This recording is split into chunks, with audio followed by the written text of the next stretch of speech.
The event in New York was the Future of Sound project. This particular show was flawless. The executives from 4 companies, from 4 countries, had their easiest rehearsal ever because we were prepared. MIG's relationship with Sprint has grown over the years.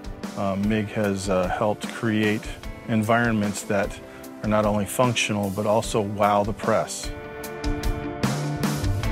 The press is not an easy audience. They're skeptical and it's hard to get through, so you really have to step up, not only have products that they're willing to listen to, but a presentation in which makes sense. Our relationship with Sprint works in that there's trust, common trust between the 2 companies.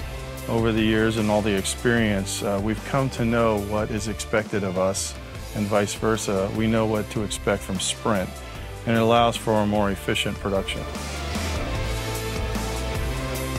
So when dealing with Sprint, I might be the face of MIG, but my support staff, my technical directors, audio, lighting, image mapping, graphics, those are the guys that make MIG look good.